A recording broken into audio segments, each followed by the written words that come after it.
Welcome to On The Frontline, the military rec show, where we spotlight the people and programs making a real impact across military communities worldwide.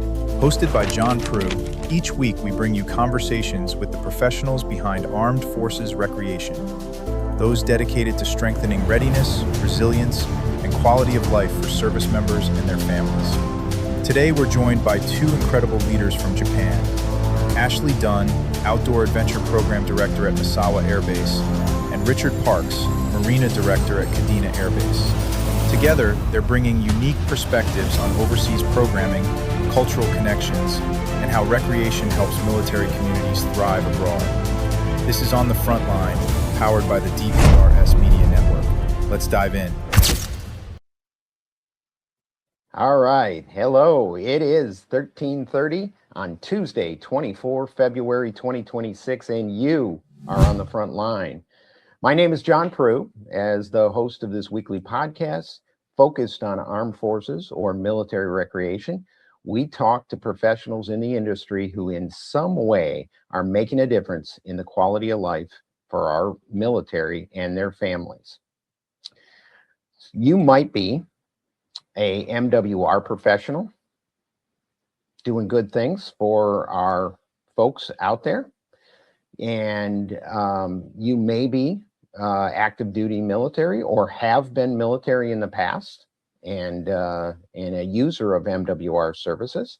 And if you have or are military, we thank you for your service. Perhaps you're from a business or organization that actually supports armed forces recreation professionals around the globe.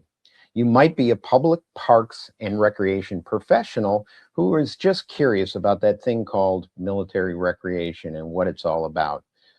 And maybe, just maybe, you don't fall in any of those categories and you just happen to tune in. Either way, welcome. Welcome to On the Frontline, the military rec show.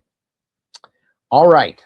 We are part of an amazing media company called Daily Parks and Rec Show, or DPRS. DPRS Media exists to honor those parks and recreation professionals, reflecting on their stories, highlighting their careers, and celebrating the real pros who are doing the essential work in our communities, including military communities. Today, I want to thank our producer who's really keeping things together, working on the transitions, trying to make us look good, and that can be a chore and make me look good on this thing. So Jovi, in advance, thank you for your efforts today, and really appreciate what you do. Before we get rolling, I also want to thank the founder of DPRS Media and the many podcasts that actually fall under DPRS and is really making a difference in the parks and recreation world today. It really is. So Craig LeBlanc, he is the founder of DPRS Media, and I want to thank Craig for allowing us the opportunity to host this weekly podcast focused solely on military recreation. Okay, today's sponsor is Outdoor Link. I would like to give a big shout out to Outdoor Link, who has been one of our earliest supporters of the Daily Parks and Rec Show since the beginning.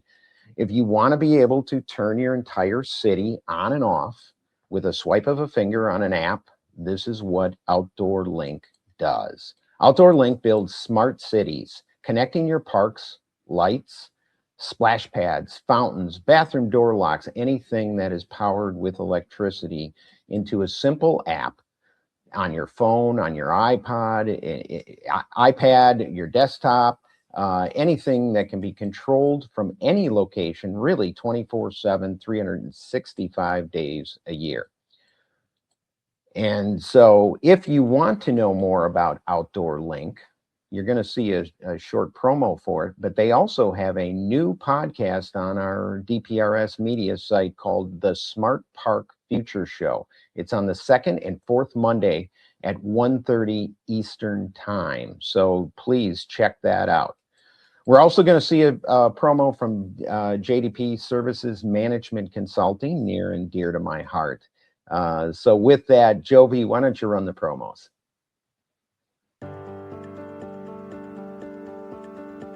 JDP Services Management Consulting, supporting parks and recreation and the essential service they provide. Communities benefit greatly from having dedicated advocates who champion the value of play in open spaces. Such advocacy ensures that recreational areas are prioritized and managed in ways that enhance the overall quality of life for everyone. We are dedicated to fortifying public park and recreation agencies and other related organizations by taking a practical, engaged approach to consulting and training, addressing immediate needs while equipping clients with lasting insight and tools to strengthen their organizations for long-term success. JDP Services, Management Consulting, meeting needs and exceeding expectations. In today's parks and recreation industry, communication, safety, and efficiency go hand in hand. That's where Outdoor Link comes in, delivering smart technology that empowers city departments and community planners to do more, smarter. Outdoor Link's platform connects and automates everything that keeps your parks running smoothly, from lighting and locks to signage, water features, Wi-Fi, and digital advertising. Control and schedule park lights for safety and energy savings, remotely manage facility access, update digital displays in real time, coordinate fountains and splash pads, provide public connectivity, and even run community or sponsorship campaigns on digital screens, all from one simple, unified platform, giving you real-time control, data, and cost efficiency. For parks and recreation agencies, that means safer spaces, smarter resource use, faster responses, and stronger community engagement. And behind every great park story is great infrastructure. That's why Outdoor Link proudly supports DPRS Media Company, helping the Daily Parks and Rec Show amplify the voices of professionals shaping our communities every day. Outdoor Link, smart, connected solutions for parks, recreation, and beyond. All right, welcome back. Like we do most shows, we like to highlight what's going on, boots on the ground, what's happening out there around the world in Armed Forces Recreation. And a lot of that stuff gets posted to our social media sites with the Armed Forces Recreation Network, which is a part of the National Recreation Park Association. So we always like to feature that.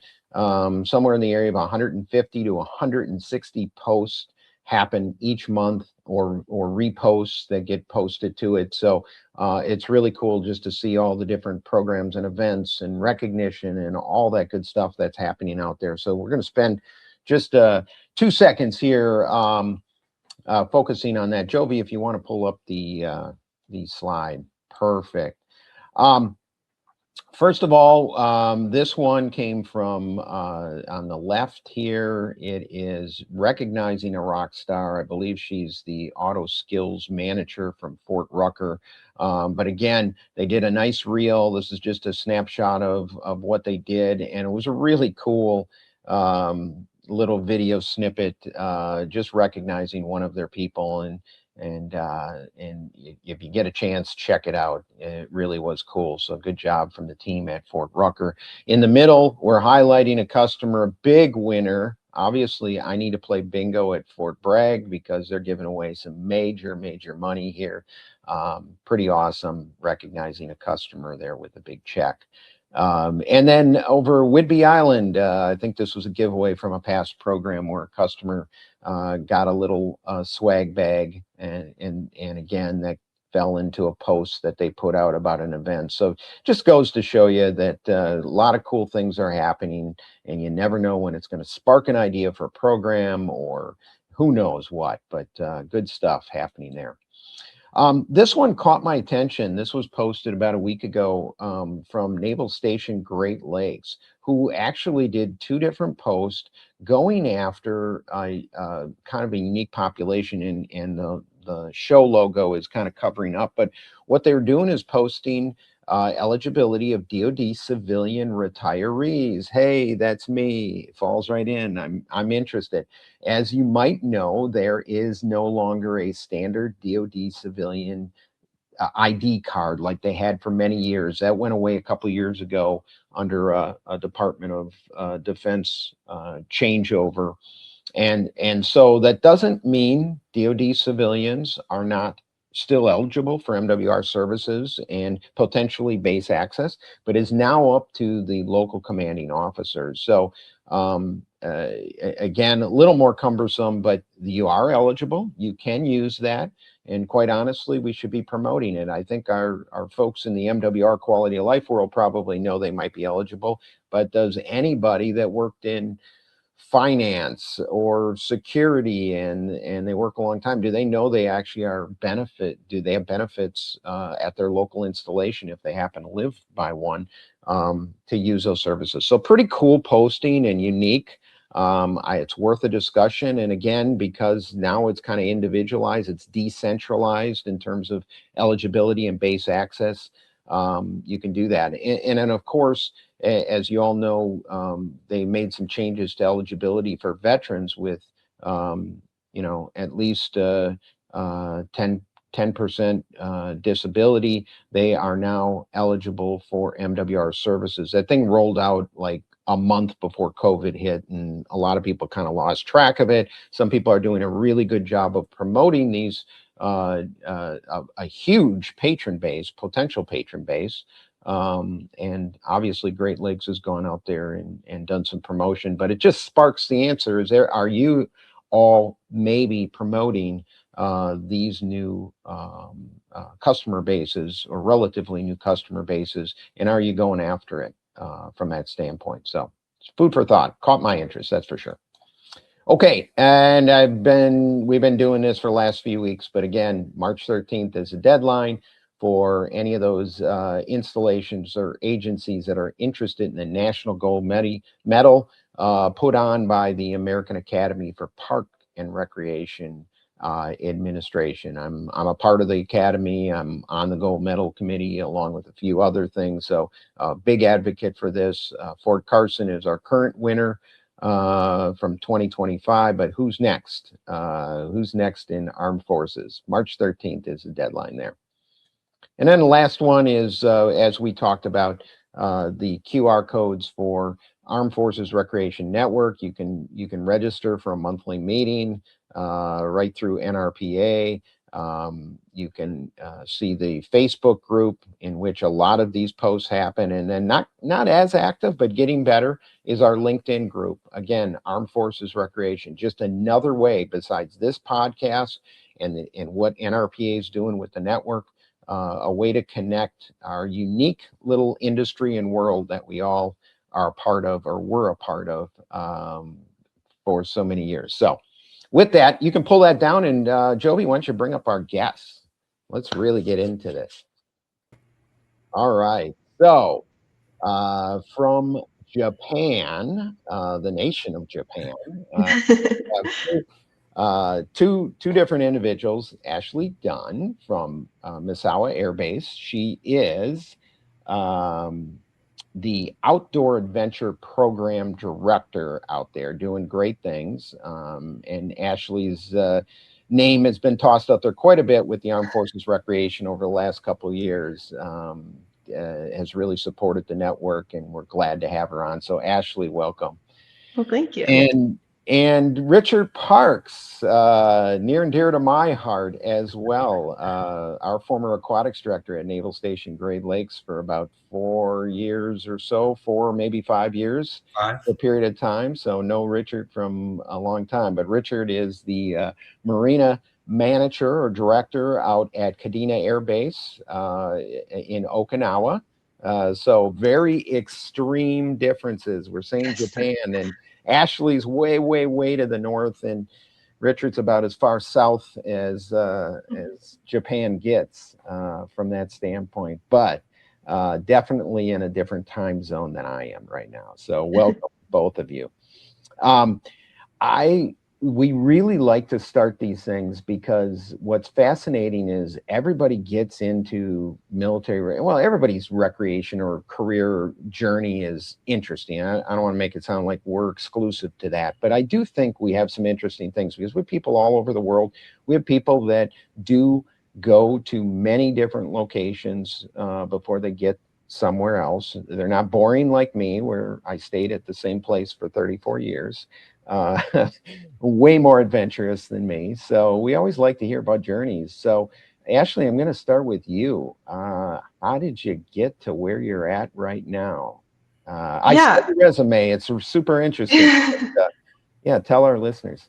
Yeah. So, sports and recreation were like just always a very large part of my life, partly because of my dad, partly because the city I grew up just had a really thriving Parks and Rec department. So when I went to college, I knew I wanted to do something with movement and activity and wasn't really sure what lane. So studied kinesiology at Kansas State.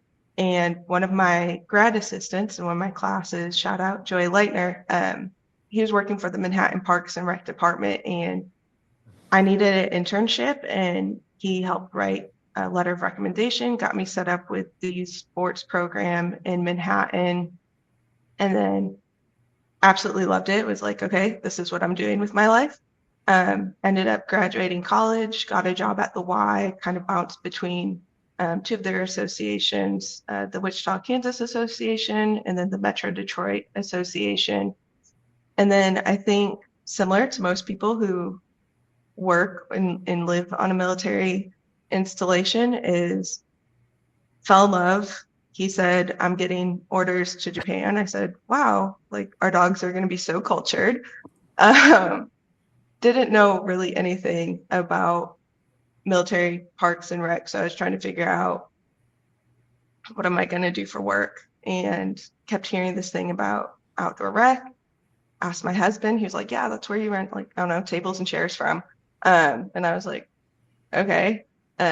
And yeah, went on USA Jobs, kind of scrolling on what to do, and landed a job here and have been here for I think almost Wow. 5 years. Yeah. Yeah. Yeah. Now you were telling me before you were the director and then Yep. you decided to stick around and took a little bit different job, step back to kind of stick around. Tell us about that. Yeah. So my husband separated, and I did not want to leave Misawa. I didn't want to leave my team, and so we thankfully I had absolutely wonderful leadership, very supportive from our squadron commander down to my flight chief, Yeah. and we had a position that was open at Outdoor Rec.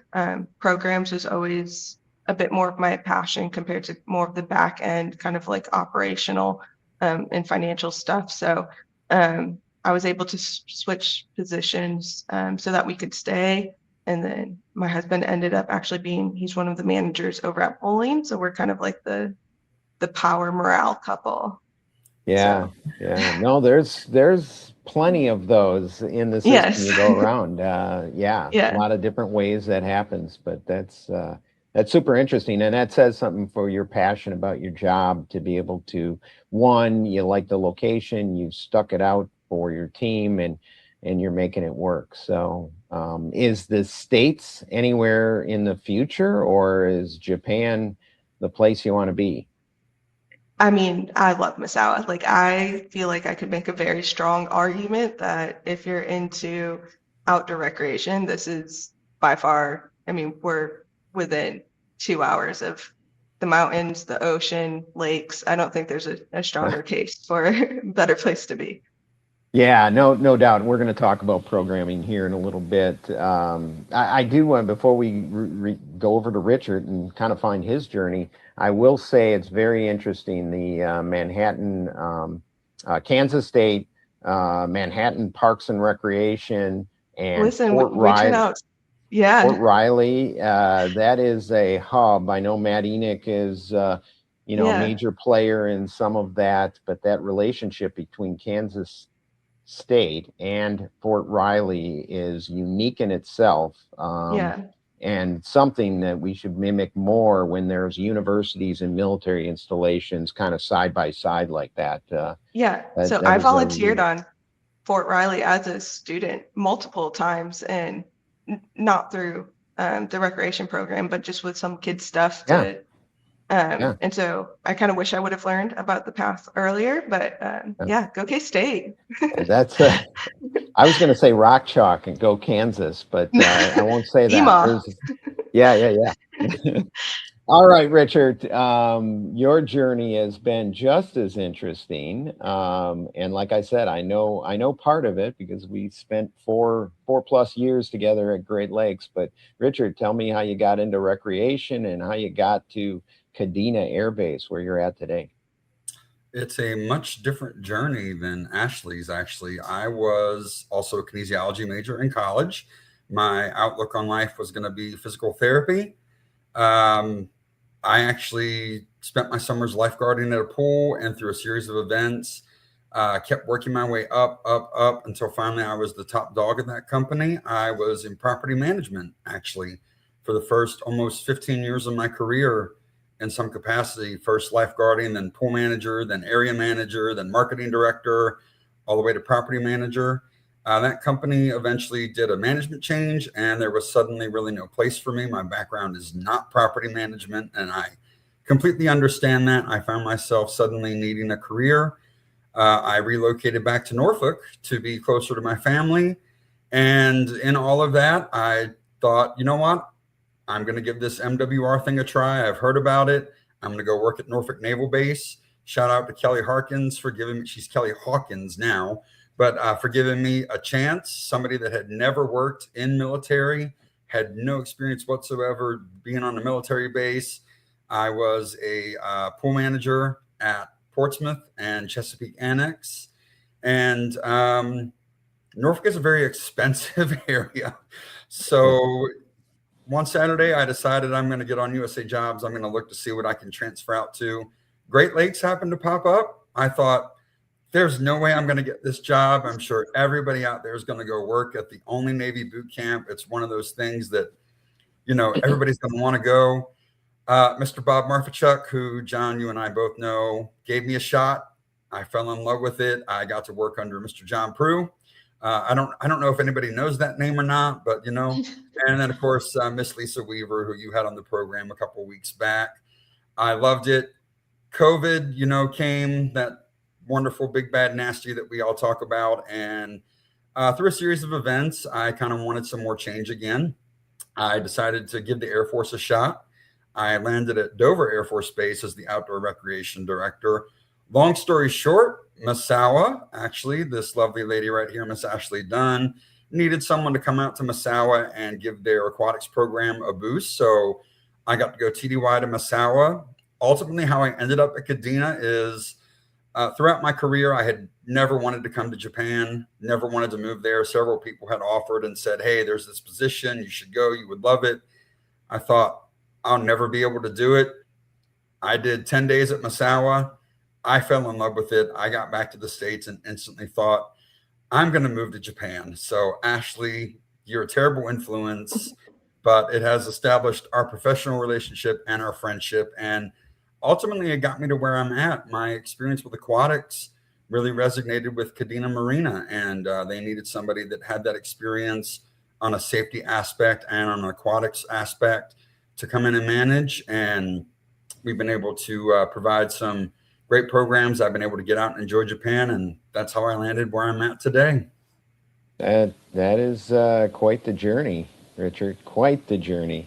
I had a chance to do some accreditation visits. The Navy has an accreditation program, so got a chance to go out with Karen Wedman and a few others, and we kind of divided and conquered and did different ones. We did at Sugi, and we did Okinawa, which got a chance to go to the naval base in Okinawa. What a beautiful, beautiful area. The whole island is beautiful, and the culture and all the history that is behind it. Great place. And love Japan. Again, it was only, you know, whatever, I think we were there for maybe 10 days of travel and the accreditation visits, but definitely a place I want to go back and check out. Now, the Navy has a hotel. It's not part of the Armed Forces Recreation Centers that the Army all has, but it's called the New Sano Hotel. It's right down in Tokyo. Have either of you had a chance to stay there before? I haven't stayed there, but I have kind of like gone in. They have like some restaurants and stuff. So, Yeah. I mean, it is gorgeous. I know our ITT program, whenever they do trips down to um, Tokyo, that's typically where they stay. So, Yeah, tons of yeah. people from Misawa go there. I personally, I don't think it's as promoted as well as the Armed Forces Recreation Centers, the Halikoa, the Idlewice, all of them across the board. And this New Sano Hotel, which is kind of operates the same way. It is a hotel, but it's almost, it's got lots of stuff going on in there. So definitely for those that are listening in, if you're in Japan, check out the New Sano Hotel if you are eligible to be able to use it. And as a DoD employee, you are just like anything else. So that's cool. All right. So before we get off of Japan, what do you ultimately like about Japan? And Richard, I'm gonna keep it on your side here. What do you like about Japan, and what are your personal recreation pursuits that kind of fit with where you are right now and where you live? Sure. So Okinawa is sort of mini Hawaii. The weather is amazing, almost year round. Yesterday it got up to 72 degrees. I was in shorts. To think February, that we'd be in this type of weather, it's just beautiful all year round. We are just coming out of cherry blossom season here in the south part of Japan. So everything has just been nice and bright and pink. Everybody here is so friendly. The culture is just so welcoming. I went stateside for the holidays, and I think I spent more time complaining about the lack of customer service because I've just been so spoiled by the people in Japan and their hospitality. It is just wonderful. Every store you go into, you get a warm greeting and just the best top-notch customer service. Right now, we just came out of whale watching season, so I have spent a lot of time out on the boat doing the whale watching. Just the past weekend, over the Valentine's Day weekend, we got some amazing views. It's that time of year where they're in peak activity. We saw some young calves out breaching, jumping, playing around, splashing. When I'm not out on the boat whale watching or snorkeling, I'm typically found hiking or kayaking or paddleboarding or just being in the water. The water is crystal clear this time of year. Great visibility, colorful coral, colorful fish. It's great. It's paradise. That you've sold it pretty well. I think I used up all my eligibility on both the GS and NAF side, so I guess I'm not applying for a job, but I may visit. Ashleigh, how about you? Obviously, you made a commitment to stay there, Yes. and so you must love it. But how does it fit in with your personal recreational pursuits and just living there? Yeah, so kind of mentioned my hometown, Ann Arbor, tons of trails and parks, and so that was kind of just what I would do is wander around the woods, growing up with my dog, everything like that, with my friends, with my cousin, and I mean Misawa, we're so close to everything, so I can do a day trip to do a hike, I can go kayaking. Right now it's ski and snowboard season, so fell in love with snowboarding, do that almost every weekend. So I can wake up at 10 in the morning, which I don't. But if I did, I could still be to the slopes by 12:30. So yeah, I think just the ease of access. I mean, you do have to drive a bit, but anything you want is within a 2-hour drive. So That's awesome. Are you with winter sports going on? Have you been following the Olympics along the way? yeah, so typically in the store we have them up, so we'll watch it along and kind of follow. So Right. it does You have look like any? we might have. You can Oh, bobsled anywhere. okay. Or luge. So we don't have Kind of joke. bobsledding or luge. Yeah, yeah. But as far as the skiing and snowboarding. That's kind of what our team has been focusing on. Although if I did find a place to like bobsled here, I would definitely take some of our members going just purely so I could go. Yeah, Which yeah, it I'm looks pretty sure, cool. yeah. Looks pretty cool. We have some active duty talent that's in the Olympics actually Yes. doing quite well too. So that's awesome. All right. So we are going to take a little bit of a break and show another promo. When we come back, we're going to start talking about programming because it's not exactly the same overseas versus CONUS, and hopefully you guys can help explain some of the differences. So Jovi, why don't you shoot us to the promos and we'll be back in a second. Before the game, before the lights, before the pressure, there's a moment most people never see. Welcome to The Athlete's Commute, a podcast distributed by DPRS Media Network, co-produced by Her Sports, and hosted by Jordan Ziff. Each episode, Jordan gets behind the wheel, driving athletes to practice, to training, to game day, while getting to know who they really are beyond the jersey. The mindset, the grind, the sacrifices, the moments no one talks about. No scripts, no filters, just real conversations in real motion. Because every athlete has a journey, and every journey deserves to be heard. This is The Athlete's Commute. Buckle up. On the Daily Parks and Rec Show, we bring you the real stories of tomorrow's professionals. People shaping the future, one idea at a time. Meet the very first DPRS interns to officially host their own segment, Aidan Tierney and Michael Morrow. With curiosity, passion, and a fresh perspective, they're stepping into the spotlight to lead meaningful conversations with today's rising leaders. The Young Professionals Network takes you inside the journeys, challenges, and major wins of young individuals making their mark across industries. From first jobs to bold ventures, every story fuels growth, ambition, and innovation. Each episode brings real conversations, fresh perspectives, and impactful insights created to motivate the next generation of professionals. Whether you're just starting out, exploring new paths, or figuring out your next move. Tune in to the Young Professionals Network every Thursday at 5 p.m. only on the Daily Parks and Rec Show.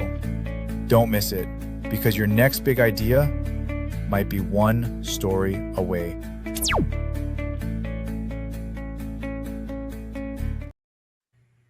All right, welcome back. Let's talk about programming. I know we always, when we're talking about episodes, we get together with potential guests and we just spitball. We talk about different things, different topics, potentially broad topics we can talk about. And this really did catch my attention that there are differences between how you're going to do programming, no matter where you're at, but specifically you guys are in Japan. Again, different regions of or different portions of Japan, north and south. But how is programming different? And Ashleigh, I'm going to start with you. How is recreational programming, just setting things up, what you do, how you do it? How is it different overseas? Yeah, so I think one, obviously the language barrier. So I have a wonderful team. I have 2 full-time programmers under me, along with a full-time bus driver or vehicle driver who works for the programming side of things. So they help out tremendously, not just for their own trips and their own programs, but assisting the American side of the programming team just with the language barrier. So, I mean, that's one. But then also the cultural differences. So let me stop you there. Just for, I know what you're talking about, but for those that may not be familiar, there are actually local nationals that are employed via an agreement between the nations, Yep. and then they support you. And I don't want to get too far off the beaten path, Yeah. but I want to set the plane so everybody kind of knows what we're talking about for those that may not be in the MWR world or military world. They may not understand. Yeah, so the base has an agreement with the host nation of how many jobs need to be filled by local nationals. So pretty much any MWR shop on base or anything that supports MWR is going to have a local national counterpart work with the American. So it's a really great partnership. But yeah, they one, help with the language barrier, but two, just the cultural differences. So how the national park system here works in Japan versus in the States is very different. So permits might be different, or sometimes it's not even necessarily like a permit that you might have to pay for, similar to in the States, but it's just letting the local area know, hey, we're going to be here. Because sometimes, like if you're just one person, they don't mind if you go kayaking in the area, but if you're with a group, you have to notify the city or kind of the park area. So they really help facilitate those conversations, because there's been times where I'm like, well, I go there personally by myself and I've never had an issue. And they're like, yeah, but now you're leading a group, you're taking people. So I could probably talk for a whole hour about how they help, but that's probably the biggest thing of just learning the cultural differences, where in America, is there any you don't have is there any security issues related to getting around, or because they're military or have their ID, they can get around, or do they need to carry passports? How does that all work? So for the most part, we just require people to carry their ID with us on the trips. Our ITT program, not outdoor rec, but they have done some international trips where they do have to take their passports and everything with them. And then obviously just keeping kind of the itinerary in-house, right? OPSEC stuff, we don't want to publish all of that online. So there are some differences that you might not have to consider when working stateside. I've never worked for a base in the States, so this is kind of all I've known. But definitely each day I probably learned something new from my team. And so making aware of that, and then just the impact of it. There are language barriers. We do drive on the opposite side of the road here. So sometimes it's just getting those people to trust us to take them out and do a fun thing, because there might just be the barrier of they can't read street signs. They don't want to drive there alone in case something happens to their car, or they don't want to haul a kayak on top of their very small Japanese car, right? So kind of that barrier of just leaving the gate sometimes can be a challenge for people. So providing that environment where they trust us, we know what we're doing, we know where we're going, we've scouted the area, we, have the permits or let people know. Kind of the fear of the unknown. And when you're overseas in that kind of more vulnerable situation, especially if you're new to the area, that can be.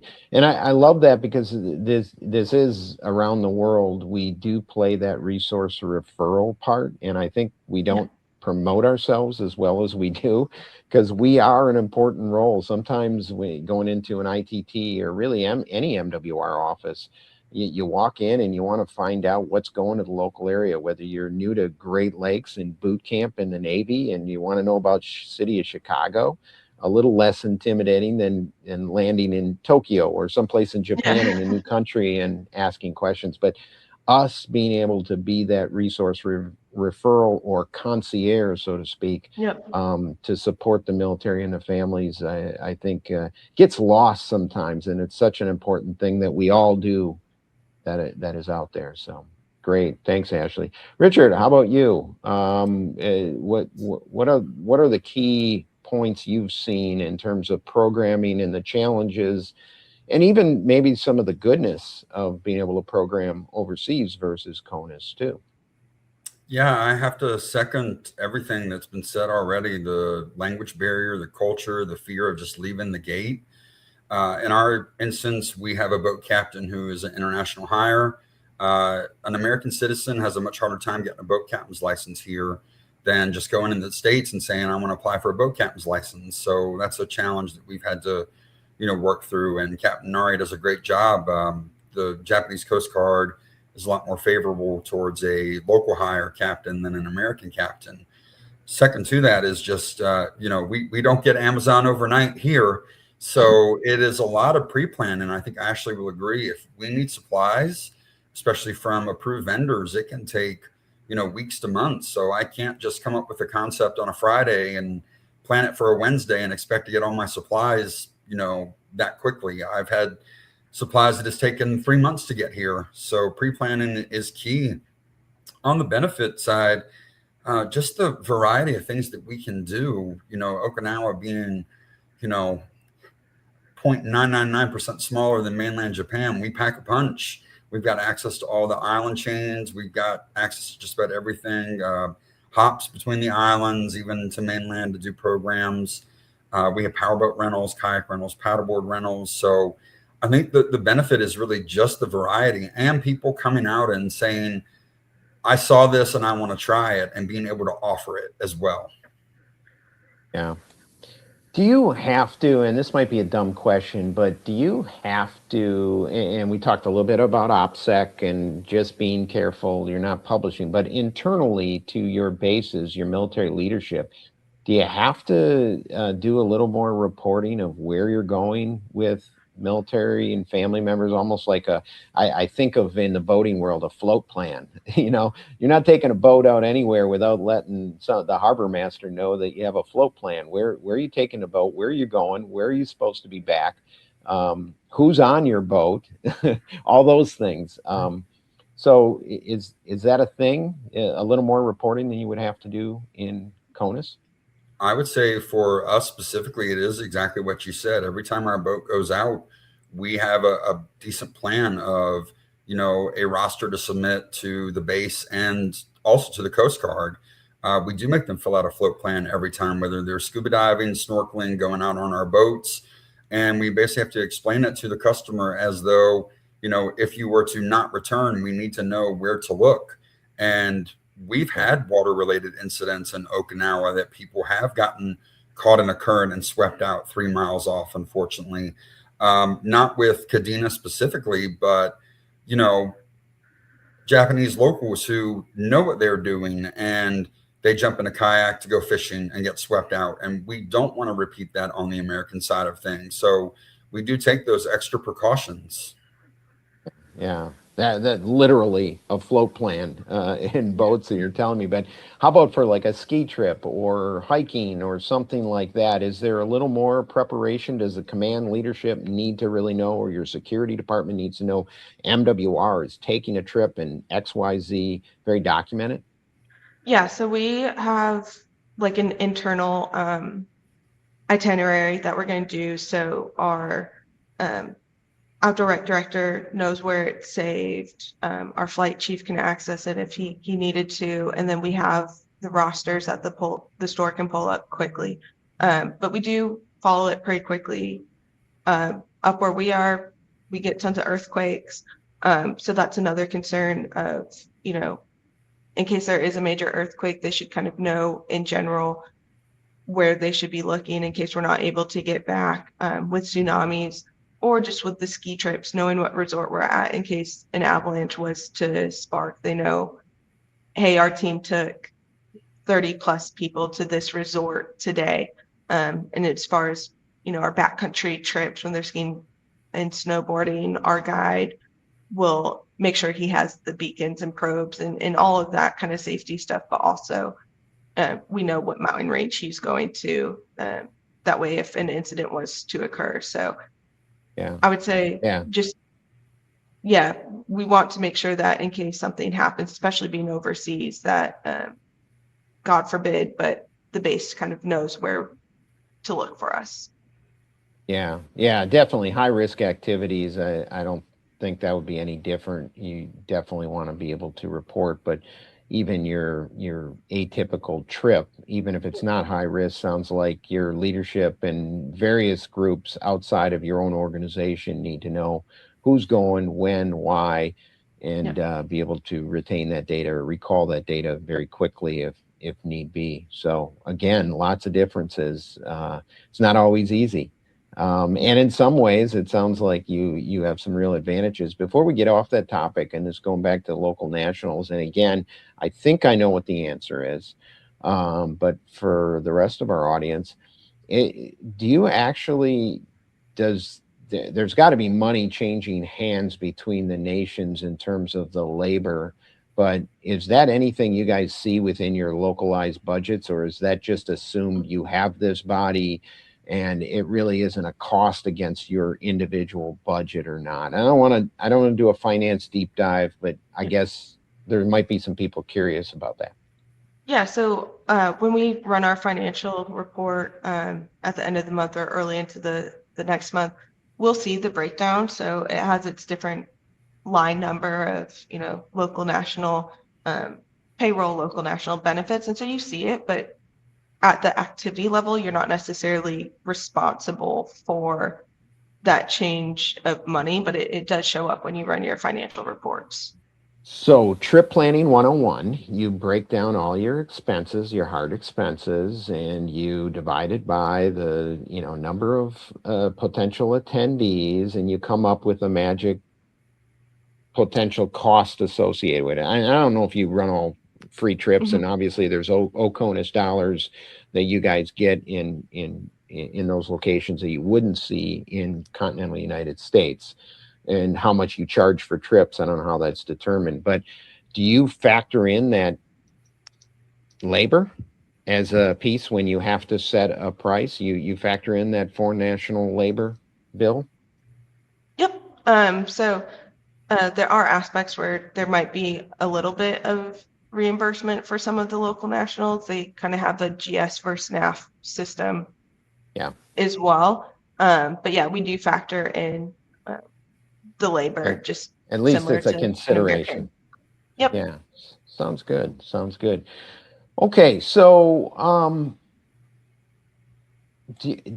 you put all these great programs, and I've seen a lot of things that we've talked about, and I looked at what's happening at your bases. You guys are pumping out the programs and the goodness for our military and families over there. Do you feel like you're making a difference? Do you feel like your team is making a difference to the active duty and family members who are stationed at these locations? Yeah, I mean, 100%. I always joke when we have like a newcomers brief, right? Like, raise your hand if you were excited to get orders to Japan. Most of the room raises their hand. And then you raise your hand if you were excited to get orders to Misawa, and the number dwindles, right? Everybody wants to be where Rich is, right? Where the tropical or subtropical climate, it's warm, there's whale watching. So I think we're considered a small remote base. We're surrounded by farmland. Most people want to be closer to Tokyo or Okinawa. And so I think showing them, like I always say, like that's my job, is to make you say like you loved Misawa. And so showing them that, seeing kind of the more rural part of Japan, or places where if you were stationed in Tokyo or Okinawa, you would just never see, where we can still fly down to Okinawa, and tons of people do, or we can fly down to Tokyo and discover, but most people who are stationed there don't come up to us. So I think we have the huge impact of getting people, one, comfortable outside the gate, but also comfortable in a more rural setting, and showing them that you can go hiking. You want to take a buddy. We do have bears up here, right? But like you can do everything safely, or you can come with us, and that's cool too.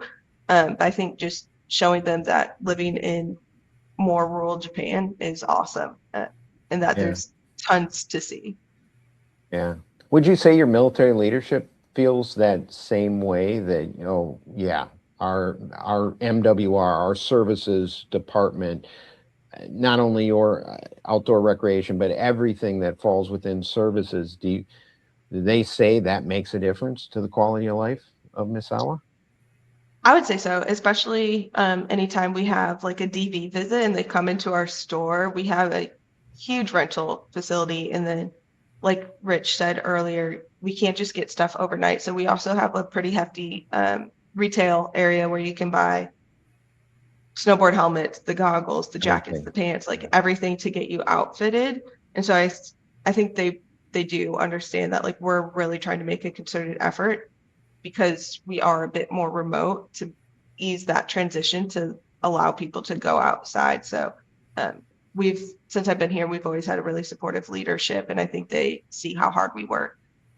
Yeah, and that's awesome because we are a tool in the toolbox for our senior leadership to be able to make sure that the 100% focus on the mission and that their quality of life is where it needs to be. So their understanding of what we do within that MWR umbrella is really critical, and it's great that they actually share that and feel that. Rich, how about you? You feel like you make a difference? Absolutely. I think one thing I learned from Great Lakes and seeing these young recruits come out and come to the gyms and, they're scared to death. They don't know friends, and we become their family, even if they don't have family here, number one. Number two, the difference for us is not just Air Force. We've got Army bases, Marines, Navy bases. We have those people actively come and seek out the Air Force services because of the services that we provide. So our impact is not restricted to just Air Force. We service the whole island, essentially. We know that when they come in, they may be here for the first time. They might be back for their third tour, honestly.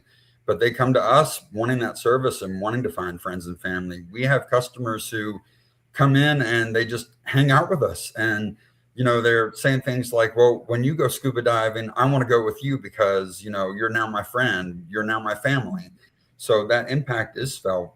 We have wing commanders who are scuba dive certified because you simply cannot come to Okinawa and not get scuba dive certified because it's the primary recreational activity that we offer. And through that, we develop those relationships, and it does filter top to bottom and bottom to top, where those wing commanders are, have you gone and checked out Outdoor Rec? Have you gone and checked out Kadena Marina? Oh, you're going to love it. You're going to, find your friends. You're going to find your family.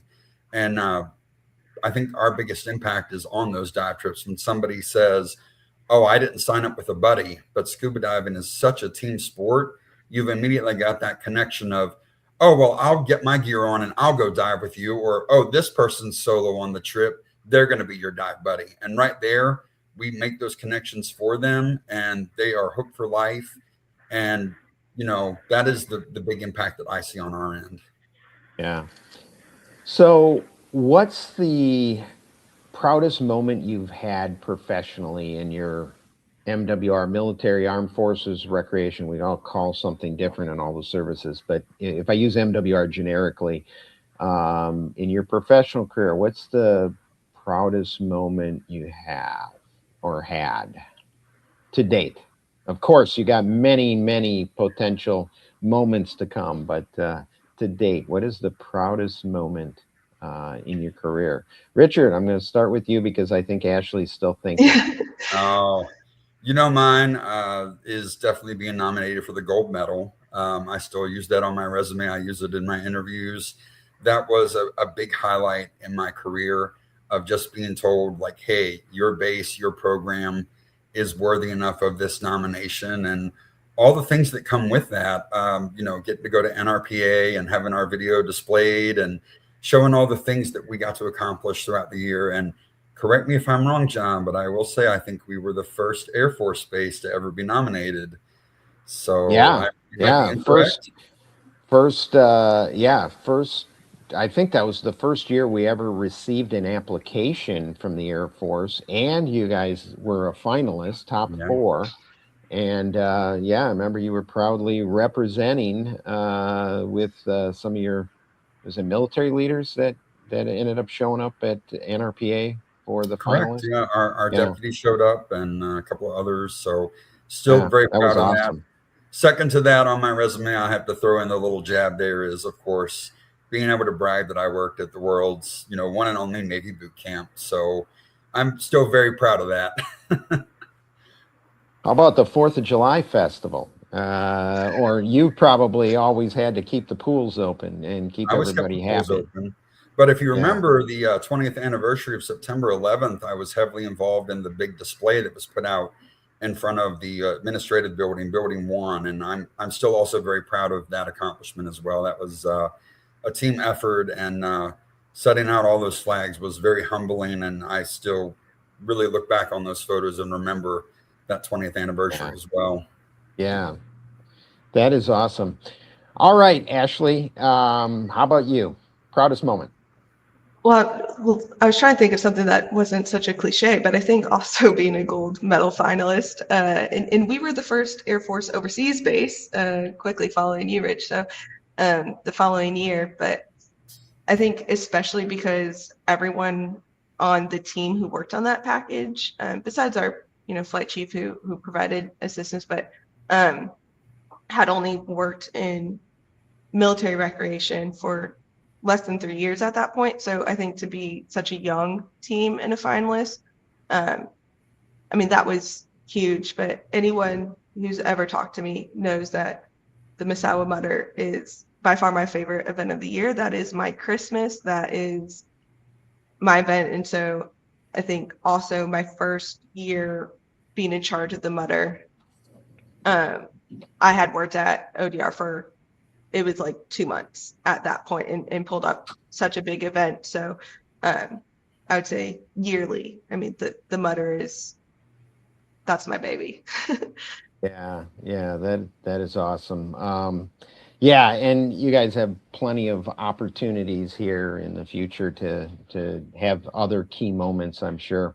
Last thing I have for both of you is really, what do you see in the next 3 to 5 years? What's the next trend? What's the next big thing? And again, it's your opinion. And we're going to stick to kind of outdoor rec, ODR stuff for you, Ashleigh and Richard. Let's keep it in the boating aquatics arena, which you're kind of your specialty. But Ashleigh, what's happening? What's the big trends coming 3 to 5 years from now in this world of armed forces recreation? Yeah, I would say we've seen, especially from when I started, we have a lot more squadron or flight level trips. And a lot of people, rather than kind of just the beach bash barbecue type things, it looks like a lot of them are doing kind of more challenges. So we've had a lot of people, especially from the flight line and our maintainers, do a lot of hikes, right? So camaraderie through challenge and pushing yourself to peak this mountain today with your coworkers, with people you may not see on a regular basis, and having that accomplishment, or in the winter snowboarding and skiing. So you're learning a new skill together on your day off, and you're making friends with people who you work with at a whole, but maybe not on a day-to-day basis. And so I think, especially with just the Department of War, push, and Air Force's push on fitness and fit to fight and all that, I think that's going to continue to be a morale thing of let's do a challenge together and let's accomplish something together as our morale day, versus maybe just like a barbecue, which those are still fun, but I think that's going to continue to trend forward. Yeah, ties us closer and closer to the mission, and that makes total sense. Richard, how about you? What do you see in the boating aquatics arena? Any trends coming up? Something going to be done differently? Our biggest thing right now that we're focused on is digital application, getting people. We are an off-base recreational site, and that can be intimidating for people who want to come out and sign up for events and things. They don't want to drive the extra 1 mile off base because they've just gotten here, or we're just simply out of their way. We're out of their flow of daily traffic. So using those digital applications to draw people in, they can sign up from their sofa, using social media and, the goofy videos or things like that to help draw people in. I'm talking to the queen of goofy videos here. If you haven't noticed, I've played off of some of her concepts and kind of responded to Misawa's social media as well. So I believe there's going to be a big continual push on digital media and applications to help drive future recreation. In terms of aquatics, marina, that's a hard one because, as technology advances, so do the trends, and we just don't simply know what the future is going to hold for boating and aquatics and things of that nature until we see it on the front line. Yeah.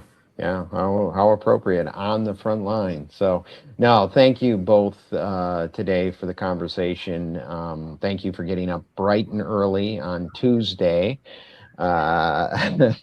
and or the following day. So thank you so much. I appreciate it, and I know we'll talk down the line. So keep up the great work you both are doing. And we'll be back next week, same time, same place, for another great episode.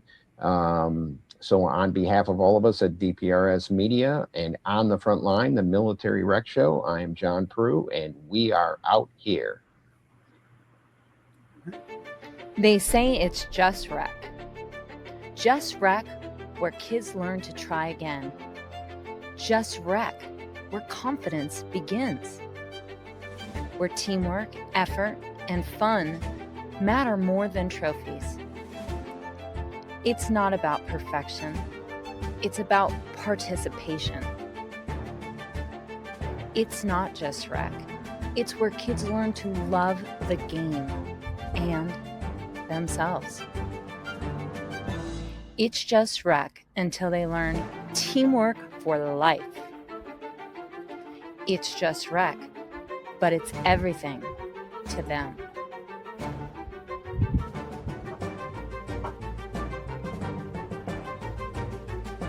It's more than rec. It's a movement.